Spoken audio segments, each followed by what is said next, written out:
Hola, ¿cómo están? Buenas tardes, me da mucho gusto saludarlos. Bueno, pues en esta ocasión tenemos nuestra clase virtual. Sí, hoy nos toca la clase número 4 y estamos en el matrimonio fructífero. Es muy importante entender de la voluntad de Dios que hay algo muy específico que Dios espera en la unión matrimonial de cada uno de nosotros. Así es que vamos a orar para poner este tiempo en las manos de Dios y hable a nuestro espíritu y nuestro espíritu esté dispuesto a aceptar su voluntad como matrimonio. Señor, queremos agradecerte el plan que tienes a cada uno de nosotros como matrimonio.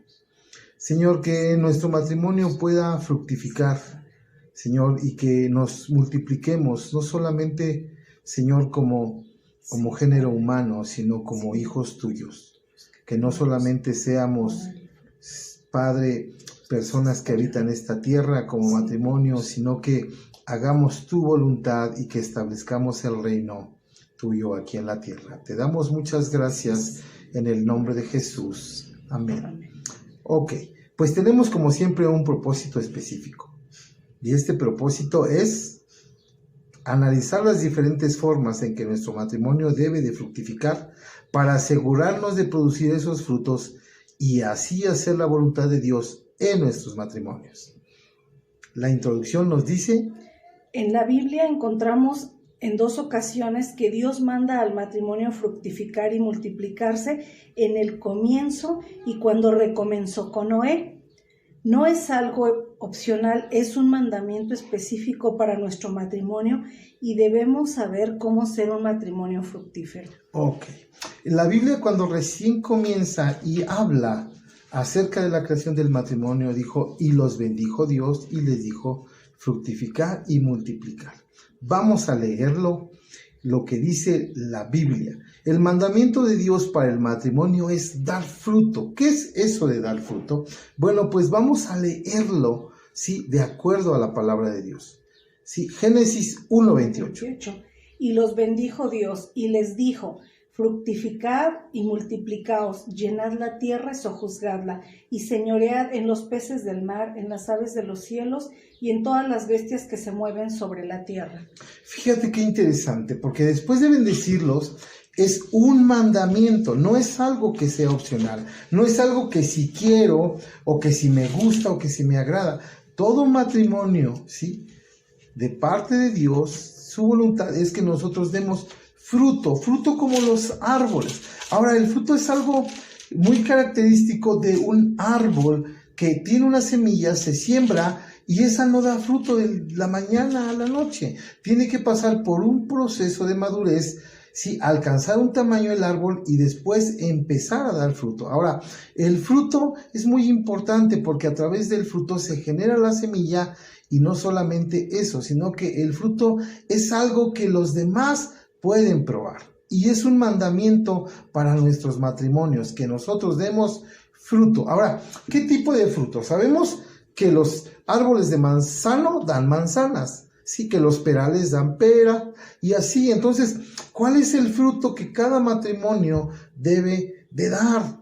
Vamos a ver, dice la clase A, frutos de justicia. ¿Qué es eso de frutos de justicia? Filipenses 1:11 nos dice: llenos de frutos de justicia que son por medio de Jesucristo, para gloria y alabanza de Dios. Esto es muy importante porque dice la palabra de Dios que dice llenos. ¿Cómo? Llenos. No dice que den unos cuantos o que den poquitos. No, dice que tú y yo como matrimonios debemos de dar mucho fruto.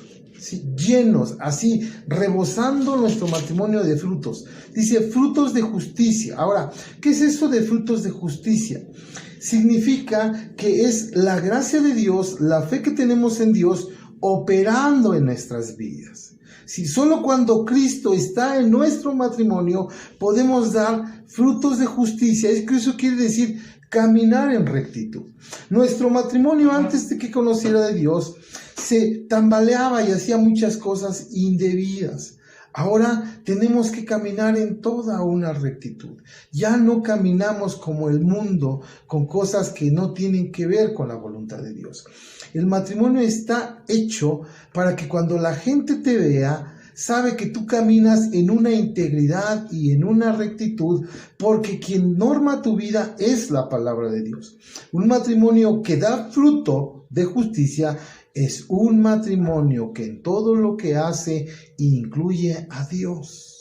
En sus decisiones, en su comportamiento, en su trato, en su lenguaje, en todo. Eso es dar frutos de justicia, eso es en el interior, pero en el exterior también tenemos que dar fruto de justicia.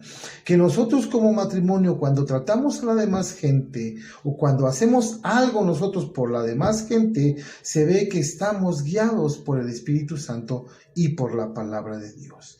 Eso es hacer frutos de justicia. ¿Qué es un fruto de santidad? Romanos 6:22, ¿qué nos dice, Tere? Mas ahora que habéis sido liberados del pecado y hechos siervos de Dios, tenéis por vuestro fruto la santidad y como fin la vida eterna. Fíjate qué importante y qué interesante. Dice que nosotros fuimos liberados del pecado y ahora es para que nosotros participemos de la santidad de Dios. Los frutos de santidad son cuando nos conformamos a la voluntad de Dios. Es decir, cuando tú y yo queremos hacer algo o deseamos algo, no lo hacemos conforme a lo que nosotros pensamos y conforme a lo que nosotros queremos. A veces pensamos, y ese es un gran problema, que nuestro matrimonio tiene que estar guiado por lo que yo siento, por lo que yo opino o por lo que yo creo. Y eso no es hablar de un fruto de santidad. Un fruto de santidad es cuando nosotros somos moldeados, es decir, nosotros somos en las manos de Dios como matrimonio. Él nos va dando una forma. Nuestro matrimonio tiene que estar apartado del pecado. No puede haber en nuestro matrimonio cabida para el pecado en ninguna de sus formas. Y eso habla de la mentira, ¿sí? Por supuesto de la envidia, ¿sí? Por supuesto de los malos sentimientos y también de las malas prácticas. Eso tiene que irse. Nosotros tenemos que dar frutos de justicia para participar, frutos de santidad, que participamos de Él y de su vida eterna. Pero también hay frutos de alabanza. Hebreos 13:15, ¿qué nos dice, Tere? Así que ofrezcamos siempre a Dios por medio de Él sacrificio de alabanza, es decir, frutos de labios que confiesen su nombre. Así que, dice la Biblia, ¿cómo dice, Tere? Así que ¿qué tenemos que hacer, Tere? Así que, ¿qué? Ofrezcamos siempre. ¿Cuándo? ¿Cuándo tenemos que ofrecer? Siempre. Ahora, fíjate qué importante, porque los frutos de justicia, los frutos de santidad, sí, tienen mucho que ver con el trato que tenemos a los demás. Pero este fruto, que es el fruto de la alabanza, se lo tenemos que ofrecer siempre ¿a quién? A Dios. A Dios. ¿Y qué es lo que le ofrecemos a Dios? Un fruto de labios que confiesan su nombre. ¿Sí? No es la alabanza congregacional. A todos nos gusta alabar a Dios y levantar nuestras manos y cantarle, y eso es correcto.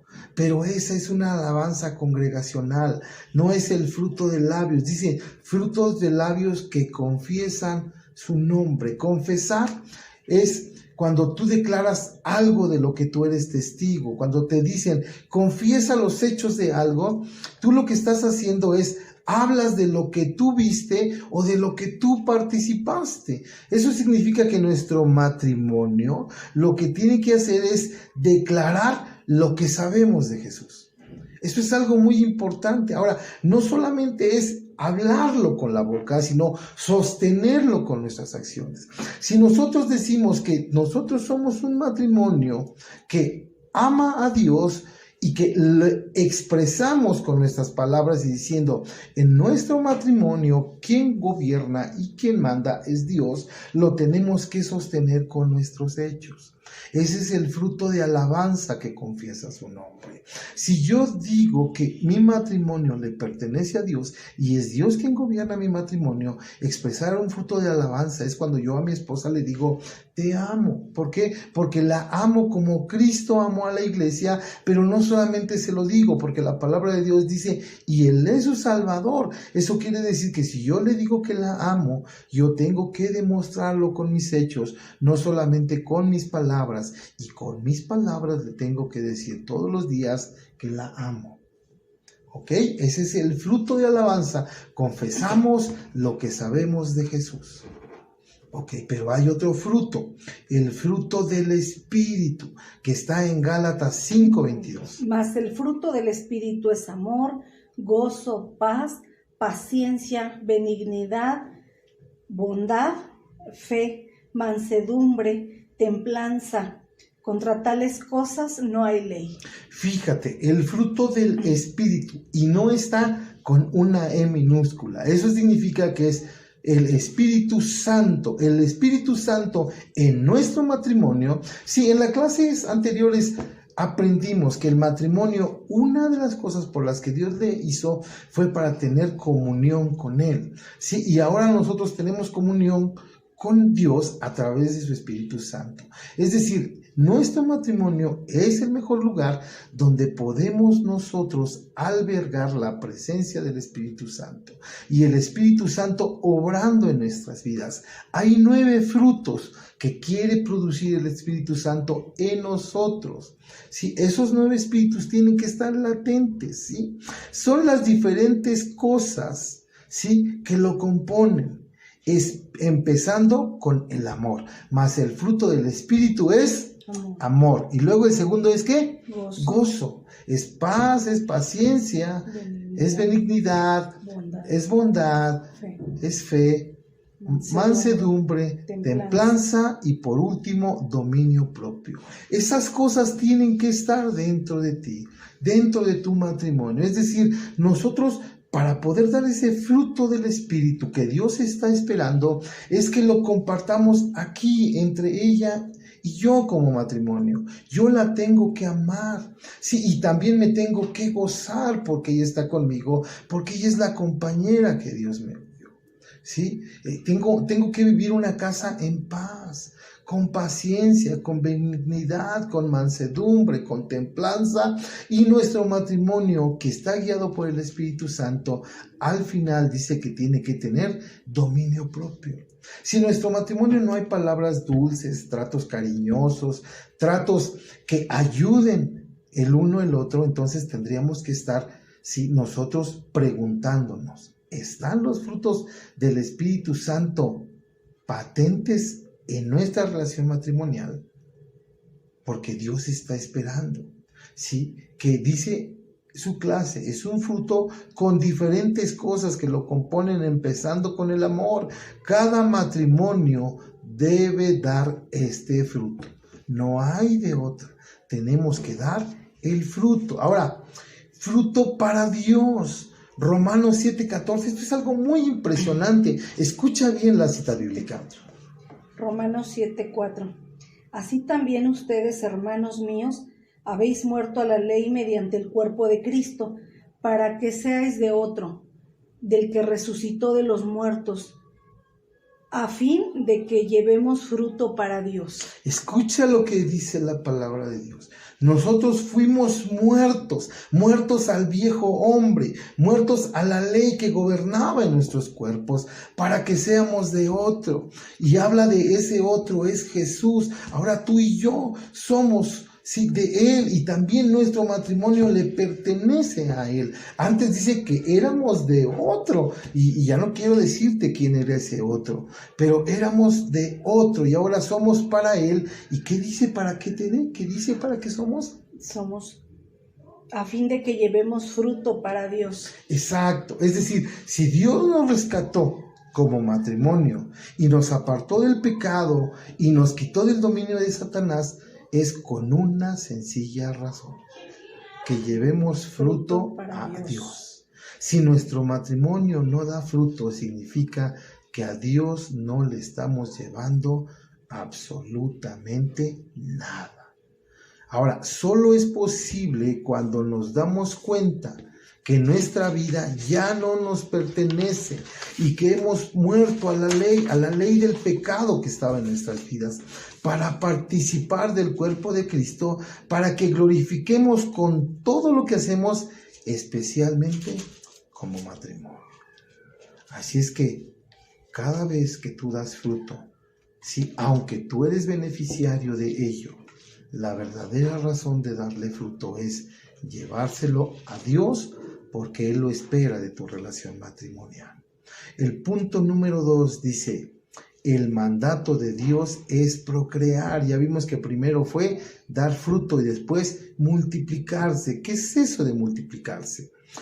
Multiplicarse es procrear. Dios nos ha dado esta responsabilidad a cada matrimonio. Debemos evitar dos extremos peligrosos. Aquí hay algo muy importante en el asunto de procrear, ¿sí? Porque a veces pensamos y tenemos un mal concepto de lo que Dios habla en procrear. A veces pensamos que es tener muchos hijos y llenar la tierra. Bueno, pues la tierra ya está llena de muchos habitantes.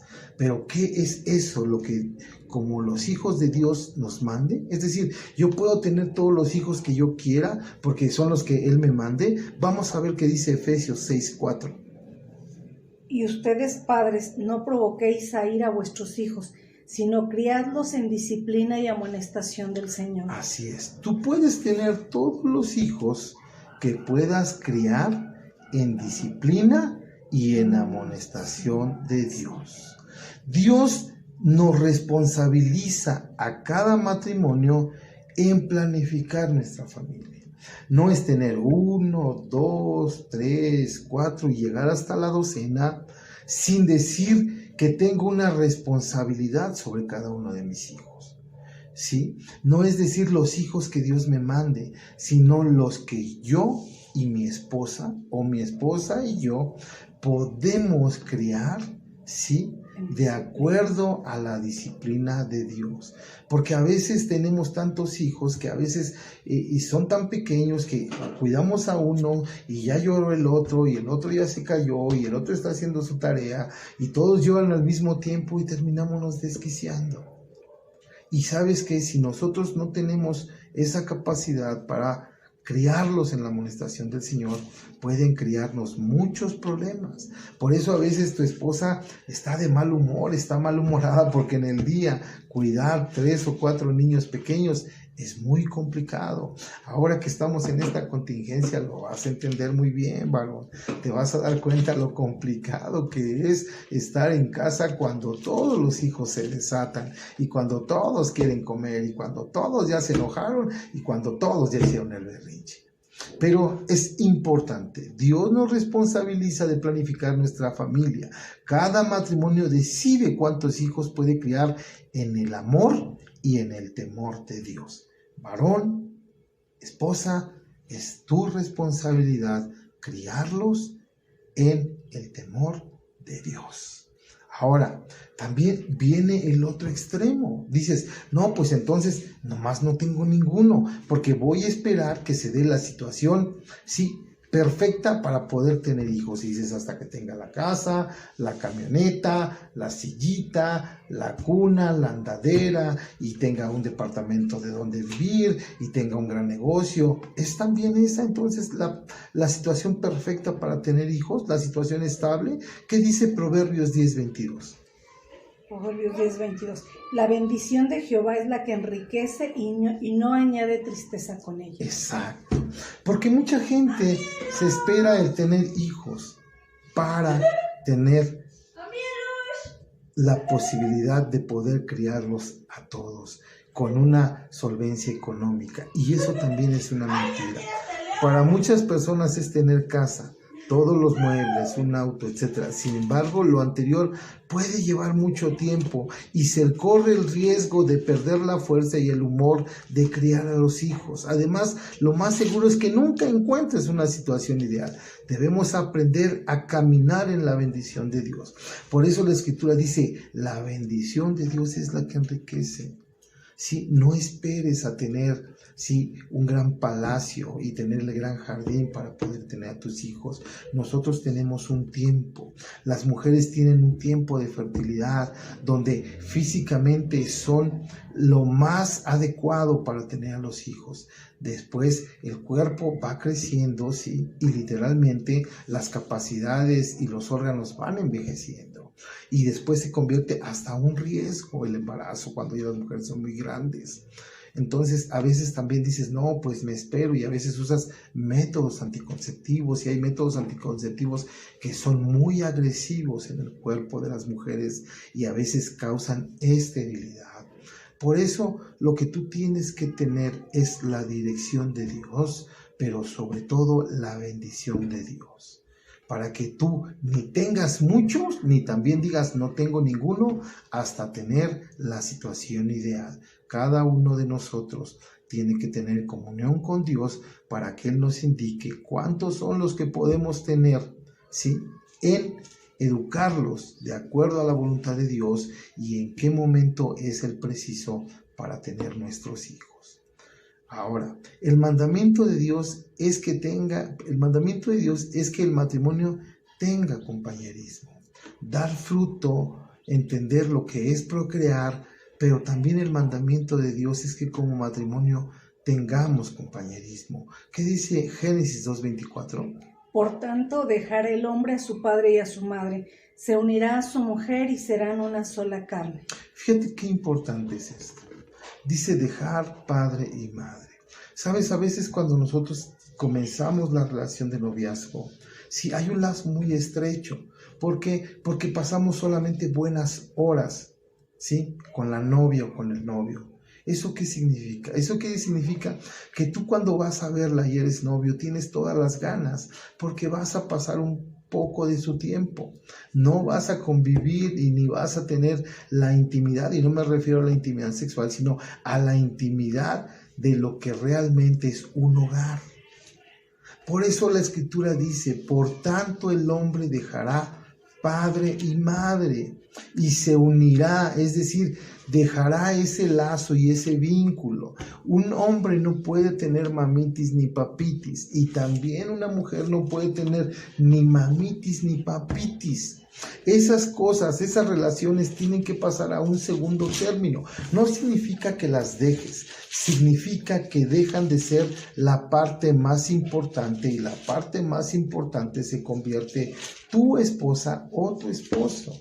De hecho, ni siquiera tendría que haber el comparativo. Muchos de nosotros a veces decimos, es que mi mamá me hacía, es que mi papá me cuidaba, es que cuando yo estaba en la casa, y eso no ayuda al compañerismo. Esa es una división porque es una comparación, y no podemos estar comparando a nuestro cónyuge con nadie, porque él o ella tiene que ser la persona más importante en nuestra vida y la persona que más tiempo y compañerismo debemos de tener.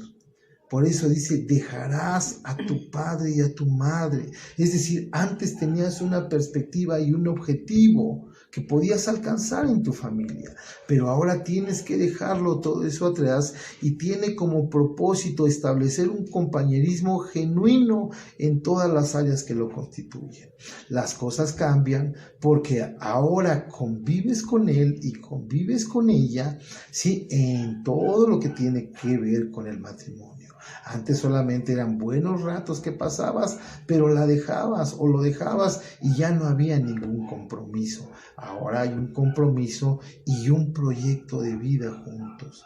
Tú tienes que dejar incluso de decir, es que son mis cosas, mi dinero o mis hijos, porque eso lo que habla es de una división. A la gente que ha sido hijo único le cuesta mucho trabajo porque no compartía las cosas con nadie ni con nada. Si tú todavía tienes en tu vocabulario la palabra mío, déjame decirte que no estás cumpliendo con lo que dice la Escritura, dejar padre y madre, dejar todo lazo de individualismo, ¿sí? O todo individualismo en tu vida o todo lazo de dependencia de otra persona. Ahora tú contribuyes con todo lo que eres para ser el compañero o la compañera de tu esposo o de tu esposa, ¿sí? El compañerismo, ¿qué es esto del compañerismo? Pues también tenemos un compañerismo espiritual. Génesis 3:8 y el libro de los Hechos 18:26. Y oyeron la voz de Jehová Dios que se pasaba en el huerto al aire del día. Y el hombre y su mujer se escondieron de la presencia de Jehová Dios entre los árboles del huerto. Ok, y Hechos 18:26. Y Hechos 18:26 dice. Y comenzando a hablar con denuedo en la sinagoga, pero cuando lo oyeron Priscila y Aquila, le tomaron aparte y le expusieron más exactamente el camino de Dios. Aquí es algo muy importante. Son dos citas que hablan y muestran el compañerismo espiritual. Antes, fíjate bien, antes dice que cuando Eva y Adán pecaron, dice que se escondieron. Los dos juntos se escondieron. Y luego dice que Dios le habló y les dijo, ¿dónde están? ¿Sí? Eso significa que Dios hablaba con ellos de forma audible y constante, porque les preguntó, ¿dónde están? Si Dios no los hubiera visitado con frecuencia, entonces no hubiera expresado de esa forma. Cuando Dios los buscó en medio del huerto del Edén, en el jardín, no los vio y se le hizo extraño y por eso les preguntó, ¿dónde están? Y ellos que contestaron, nos escondimos. Eso significa que ese matrimonio era visible a la presencia de Dios cada vez que Dios caminaba en el huerto del Edén. Eso significa que Dios acostumbraba a charlar con Adán y Eva juntos, porque les preguntó a ambos, ¿dónde están? Sí, de manera que ambos compartían la presencia de Dios. El día de hoy, fíjate bien, cómo Dios a través de ciertas circunstancias que están complicadas, Dios quiere que volvamos de nuevo como matrimonio. Yo sé que algunos de ustedes están trabajando, pero muchos de ustedes están en casa y están así como Tere y yo. Y estamos pasando muchas horas juntos. Déjame decirte, hoy en la mañana estaba yo leyendo algo que me causó mucha inquietud acerca de las ciudades en China. Ahora que estuvieron confinados por toda la cuarentena, el nivel de divorcios aumentó considerablemente. Sí, los lugares donde se realiza el trámite ahora tienen una sobredemanda. ¿Eso qué quiere decir? Eso quiere decir que la gente no pudo ni siquiera soportar 40 días, y eso que era por cuestiones de vida, el pasar tiempo con su cónyuge. Y fíjate que Dios está probando en el medio de esta circunstancia al pueblo cristiano, al matrimonio cristiano. Si nosotros como matrimonio no podemos pasar tiempos, ¿sí?, de unidad en la casa y tiempos de compañerismo espiritual, algo tenemos que modificar en nuestra vida, porque algo está mal. Dios nos hizo como matrimonio para tener ese compañerismo no solamente físico, sino también espiritual. Es decir, ahora tenemos que buscar este tiempo para juntos tocar, poner un CD o escuchar en una USB una alabanza o una adoración y juntos tomados de la mano adorarle. O tenemos que tomar ese compañerismo espiritual. Antes decías, no puedo orar contigo porque me voy temprano, no puedo orar contigo porque llego cansado y me quedo dormido. Ahora Dios está probando nuestro corazón como matrimonio. Si tú no puedes tener un tiempo de compañerismo espiritual para adorar, para orar, para leer la Biblia, significa que algo está mal y estamos funcionando de manera equivocada. Dice la clase, Dios acostumbraba a charlar con Adán y Eva en el huerto, de manera que ambos compartían la presencia de Dios, ambos crecían espiritualmente, ambos amaban a Dios. Y también tenemos la otra lectura de Priscila y Aquila. Fíjate bien, era un matrimonio que tenía tanta unidad espiritual, tanto compañerismo espiritual, que ellos tomaron a Apolos para corregirle su doctrina. ¿Cómo dice una lectura? ¿Me lo podrías leer de nuevo, por favor? Entonces, 18, 26.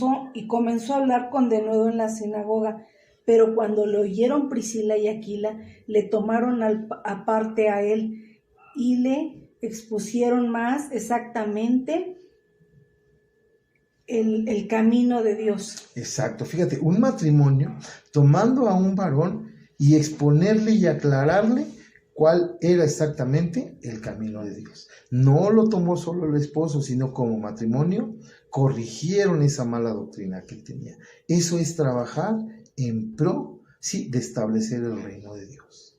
Hoy como nunca tenemos la oportunidad de establecer el reino de Dios y mostrar el compañerismo espiritual. Sí, pero no solamente somos espíritu, alma y cuerpo. Entonces el compañerismo del alma, Cantares 2 del 5 al 7 y Cantares 4, 9. Por favor, Tere. Cantares 2 del 5 al 7. Sustentadme con pasas, confortadme con manzanas, porque estoy enferma de amor. Su izquierda esté debajo de mi cabeza y su derecha me abrace. Cantares 4, 9.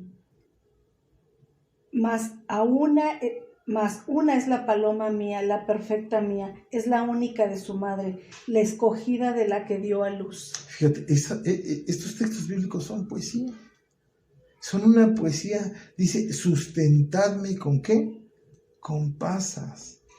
O sea, hay una muestra de cariño, porque dice, susténtame, ¿con qué? Con regalitos, con una acción. Eso es el compañerismo del alma. Todos tenemos emociones y sentimientos. Dios nos hizo así. Y nadie más puede sustentar esa necesidad que cada uno tiene, sí, que a través del matrimonio. Dice, susténtame, es aliméntame, manténme, sí. ¿Por qué? La razón, porque está enferma ¿de qué? De amor. Ese es el compañerismo del alma. ¿Sí? Es ahí donde nosotros, dice, racional, emocional, sentimental y de libre voluntad. Es cuando tú te preocupas por satisfacer el corazón de tu esposa y la esposa se preocupa de satisfacer el corazón, que te preocupan sus sentimientos, sus emociones, lo que ella siente. No dice que la entiendas, no dice que comprendas por qué siente o por qué piensa así, dice que sustentes y proveas esa necesidad.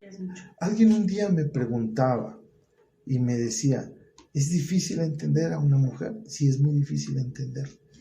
No es posible entenderla. La palabra de Dios nunca te pide, sí, que la entiendas. Te pide que la ames y que tengas cuidado de sus sentimientos y de sus emociones. Cantares 4:9, como dice Tere. Prendiste mi corazón, hermana, esposa mía. Has apresado mi corazón con uno de tus ojos, con una gargantilla de tu cuello. Fíjate bien. La mujer sí se siente complacida porque él es muy delicado, ¿sí? Y la sustenta y hasta la enfermó de amor. Y luego él dice, préndeme. Está prendido, ¿sí? Porque se siente lleno en sus emociones. Dice la clase racional, emocional o sentimental y de libre voluntad. La comunicación en cada una de las áreas del alma es esencial para que se dé un verdadero compañerismo, supliendo la necesidad de nuestro cónyuge de manera íntegra. Eso es algo muy importante, porque a veces cuando tú tienes una necesidad, tú piensas que el otro te tiene que adivinar. Y a veces unas mujeres tienen la necesidad de que diga que se les ama. O los hombres tienen la necesidad de que se diga que se les respeta. Si tú tienes esa necesidad, tienes que aprender a comunicar. No esperes, yo no puedo esperar a que Tere me adivine. La adivinación es pecado. No, no es cierto. Pero yo no puedo esperar a que ella adivine. Si yo tengo algún malestar o quiero algo que me diga, pues se lo tengo que decir. Si yo tengo la necesidad que ella me diga que me quiere, yo le tengo que decir, Tere, de vez en cuando dime que me quieres, o dime que me amas, o dime que soy tu proveedor, que soy tu cesador, que soy un buen varón, que soy un hombre de Dios y que te protejo, porque eso yo necesito saberlo. Es algo que a mí me ayuda mucho y me hace sentir un valor para con ella. Me aumenta la autoestima y de eso se trata. Estamos hechos para, sí, nosotros sustentarnos en la autoestima. No necesitamos que nadie alce la autoestima, sí, afuera. Necesitamos levantarnos la autoestima. Así es que, esposa, si tienes una necesidad, díselo, y tu esposo, escúchala. Escúchala y suple esa necesidad. ¿Sí? Ahora, ¿qué es el compañerismo corporal? Porque ya entendimos el espíritu, ya entendimos el alma, pero somos espíritu, alma y cuerpo, y también tenemos una gran necesidad, ¿sí?, de tener un compañerismo corporal. Cantares 4 del 10 al 11 y Cantares 7 del 6 al 8. Cuán hermosos son tus amores, hermana, esposa mía. Cuánto mejores que el vino tus amores, y el olor de tus ungüentos que todas las especies aromáticas. Como panal de miel destilan tus labios, oh esposa. Miel y leche hay debajo de tu lengua, y el olor de tus vestidos como el olor del Líbano. 7 del 6 al 8. Qué hermosa eres, y cuán suave, oh amor deleitoso. Tu estatura es semejante a la palmera, y tus pechos a los racimos. Fíjate bien, ¿sí? Hay un compañerismo corporal. Las actividades que desarrollamos como matrimonio, dice, aprendiendo a disfrutar de lo que nuestro cónyuge disfruta, como ir de compras, escuchar su tipo de música, ver juntos los programas de TV preferidos, practicar algún deporte o apoyar lo que se practica. Eso es muy importante. Este libro de Cantares habla de cómo un matrimonio estaba tan apasionado de su relación que tenía cuidado de todo, habla de su aroma, habla de su sabor, habla de su figura, no hay críticas. Compañerismo corporal significa que las críticas y los defectos no existen. Cuando uno es joven, la apariencia física es una, pero uno va creciendo, uno va madurando y el cuerpo va cambiando. Sí, por eso esas palabras de gordito, de chaparrito, o esas críticas de decir, ay, ya te salió una lonjita, ay, ya no tienes la figura de hace 5 años, ay, ahora ya te volviste esto, ahora ya empezaste a estar flácido. No, eso no es un compañerismo espiritual, perdón, nunca un compañerismo corporal. El compañerismo corporal es aceptarse tal y cual son, porque saben que Dios nos ha hecho así. Es disfrutar también de las actividades. ¿Cuántos de nosotros a veces nos invitan a acompañar a la esposa a ir de compras y a los 10 minutos, yo soy uno de ellos, yo me desespero y me empiezo a inquietar, pero eso no significa que esté en lo correcto. Nosotros tenemos que apoyarlas, ir con ellas al mercado. Si te dice vamos a la tienda a comprar unos zapatos, bueno, pues prográmate, porque seguramente estarás ahí unas 2 o 3 horas y terminarás saliendo de la tienda sin comprarte absolutamente nada. Bueno, pero eso es parte. De repente el esposo te dice, oye, vamos, siéntate un ratito, mira, vamos a ponernos un refresquito y vamos a ponernos a ver un rato el partido de fútbol. Y la esposa dice, ¿cuál fútbol? A mí ni me gusta, yo ni lo entiendo. Yo sé que no lo entiendes, yo sé que a lo mejor no te gusta, o igual y a lo mejor a la que le gusta es a la esposa. De lo que se trata es de ser compañeros en esa parte también. Que yo sé que él lo disfruta y aunque a mí no me agrade y no me guste, yo sé que soy su compañero y nadie más puede proveerle esa necesidad que tiene, sino yo siendo uno con ella o ella una conmigo. Así es que eso es muy importante, es aprender a disfrutar de todo lo que somos, espíritu, alma y cuerpo. Y dice así la clase, pregunta, de estos mandamientos de Dios, porque son mandamientos, no son opcionales. Esto tiene que estar en todos nuestros matrimonios. ¿Qué es lo que tiene que estar? ¿Cuáles son los mandamientos? Pues el dar fruto, ya vimos que es necesario, es un mandamiento que Dios te manda como matrimonio que lo des. El otro mandamiento es procrear, es decir, hacerlo con responsabilidad, educando a nuestros hijos en el temor del Señor y no esperando, ¿sí?, la situación perfecta, porque no la existe. Los hijos están en el corazón de Dios y Dios quiere que le demos una descendencia, pero también la descendencia que le demos nos responsabiliza de que la hagamos, ¿sí?, en el conocimiento de Dios, ¿sí?, y que también lo hagamos en el temor y en el amor de Dios. Y el otro mandamiento es que tengamos compañerismo. Si tú no estás siendo un buen compañero o una compañera, estás rompiendo uno de los mandamientos y no lo estás llevando a cabo. Así es que la pregunta es, de estos mandamientos de Dios para el matrimonio, ¿cuáles ya estás aplicando? ¿Ya estás dando fruto de justicia? ¿Ya estás dando fruto de alabanza? ¿Fruto de santidad? ¿Frutos del Espíritu Santo? ¿Y ya le estás llevando fruto a Dios? Los hijos que tienes como matrimonio son responsables en criarlos de acuerdo al amor y al temor del Señor. O a lo mejor dices, no, todavía hijos no, porque estoy esperando a ser millonario. Dios está esperando que le demos una descendencia, pero también Dios está esperando de su mandamiento que tengamos compañerismo siempre en todas las áreas de nuestra vida. ¿Sí? Así es que cuáles ya estás aplicando y cuáles te faltan por aplicar. Conclusión: fructificar tiene que ver con el desarrollo del carácter, es decir, desarrollar tu persona, cómo te comportas. Eso significa fructificar. Multiplicarse tiene que ver con perpetuar la especie, es no solamente tener hijos, sino si no reproducimos, reproducimos hijos cristianos, hijos que aman a Dios, hijos que temen a Dios e hijos que obedecen a Dios. Eso es multiplicarse, no es solamente tener hijos en un lado y en otro, es ser responsables con nuestros hijos de su comportamiento durante toda su vida. Como matrimonio debemos dar buen fruto cuando desarrollamos un genuino compañerismo. Si tú y yo, con nuestra esposa, en nuestro matrimonio, desarrollamos ese compañerismo en el espíritu, en el alma y en el cuerpo, entonces sí daremos un buen fruto.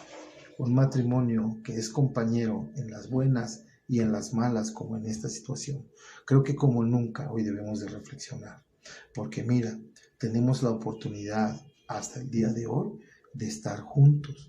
Y creo que como nunca vamos a tener tanto tiempo de pasar juntos como matrimonio. Y es tiempo de que en estos hogares que están confinados, que Dios nos va a guardar y nos va a librar, ¿sí?, de esta situación, pero tenemos la gran oportunidad de pasar quizás 2 o 3 semanas en casa, llevándole fruto a Dios en el día a día en nuestro hogar. Así es que, amado hermano, yo te invito a que consideres que tu matrimonio fue hecho para la gloria de Dios y para llevarle fruto a Él y no llegar con las manos vacías. Matrimonios, que Dios les bendiga. Seguimos orando, seguimos intercediendo, ¿sí?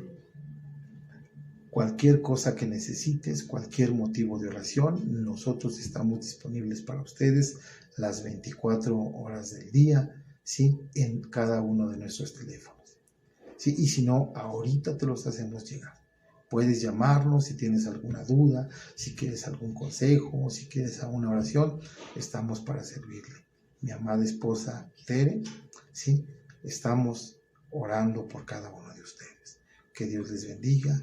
Guárdense y acuérdense, hay que llevar fruto. ¿A quién? A Dios. Bendiciones. Bye.